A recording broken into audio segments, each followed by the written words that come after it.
Children, let us start the fundamental rights. Talking about the fundamental rights, we, it means you and I and your parents, all are enjoying their fundamental rights.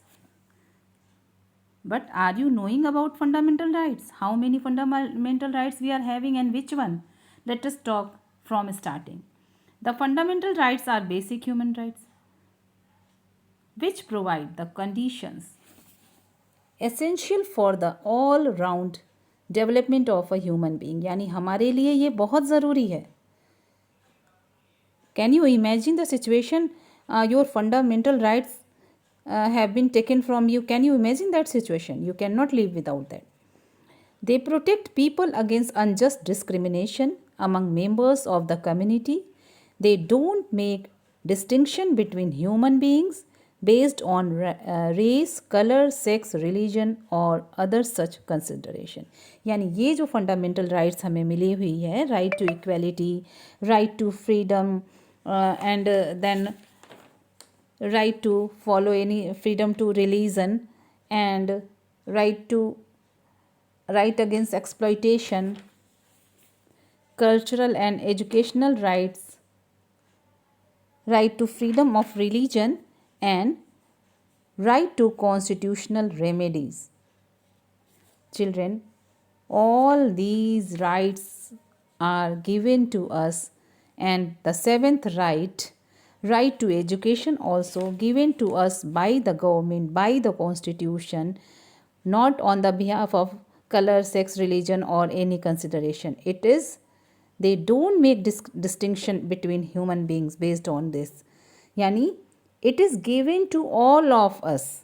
और ये इसीलिए दी गई है हमें कि ताकि जो हमारे समाज में, हमारी सोसाइटी में जो डिस्क्रिमिनेशन था ना, जात पाती को लेके, छुआछूत को लेके, उन सब को हटाया जाए. यानी सबको ये राइट है. All these rights, fundamental rights are given to every people, every citizen of the country for all around development of the citizen. They give recognition to dignity and equality of all human beings. The fundamental rights are given in part 3rd. Please underline which part. It is given in part 3rd of the Constitution of India.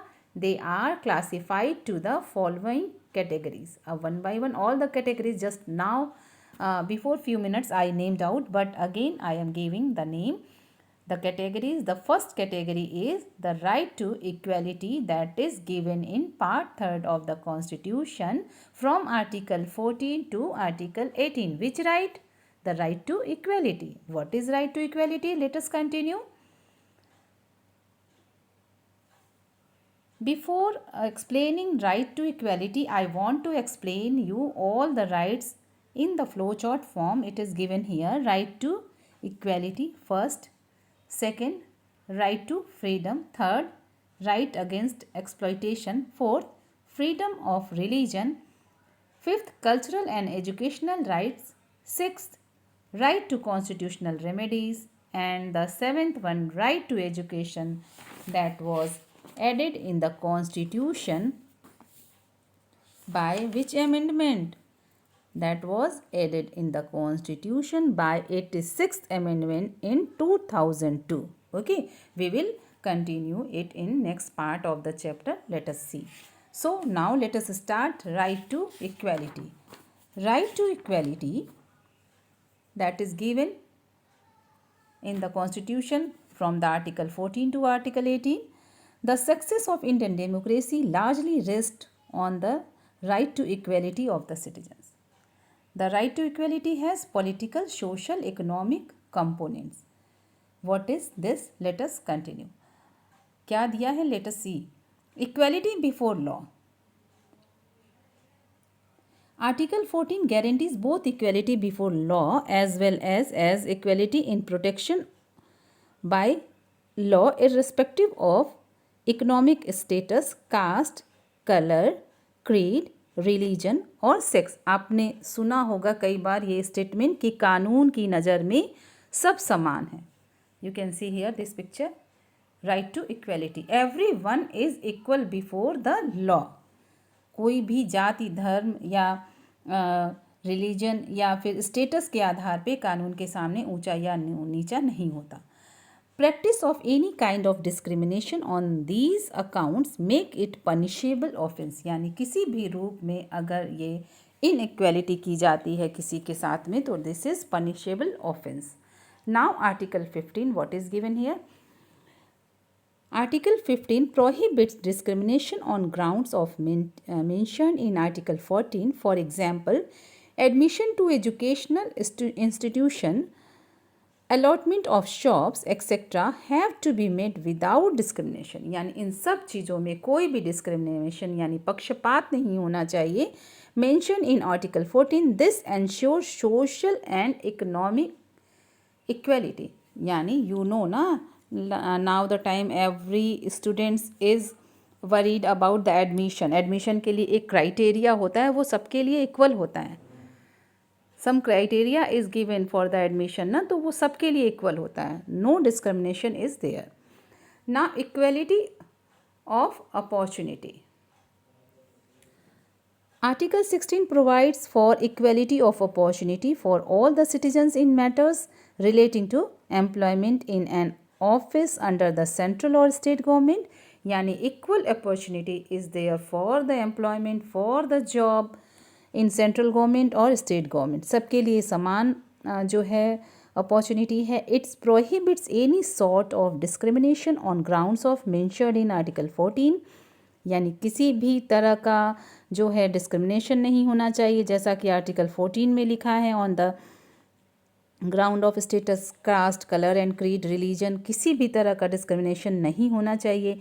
It also allow making of reservation of post in favour of schedule caste and tribes by passing a law. लेकिन क्या है, schedule caste and schedule tribe के लिए, उनके welfare के लिए एक law पास किया गया जिसके थ्रू क्या, at present 27% post in government services are reserve for the OBC यानी other backward classes, 15% for schedule caste and 7.5% for schedule tribes. That is different type of arrangement. Now the next one is children given, it is abolition of untouchability. Now it is given abolition of untouchability. Article 17 abolishes untouchability and its practices in any form. Untouchability मतलब छुआछूत, यानी अगर आपने पहले के ज़माने में सुन रखा होगा तो जो शेड्यूल कास्ट के लोग होते थे उन्हें कुएं से पानी नहीं भरने दिया जाता था, कोई चीज़ छूने नहीं दिया जाता था। There is the abolition of untouchability by the article in the article 17 in any person preventing the other form of entering a place of public worship or using a public well, a public transport system etc. can be punished by law. यानी अब हम ऐसा नहीं कर सकते, कोई भी किसी के लिए ऐसा नहीं कर सकता कि कोई किसी को जाति धर्म या किसी के आधार पर पे क्या कर सके, किसी भी पब्लिक वर्शिप प्लेस को या फिर पब्लिक वेल को यूज़ करने से या पब्लिक ट्रांसपोर्ट को यूज़ करने से मना कर सके, क्योंकि now it is punishable. Now abolition of titles. Now I will tell you this also. Article 18 abolishes all titles like Raja Sahib, Rai Sahib, Khan Bahadur, Maharaja.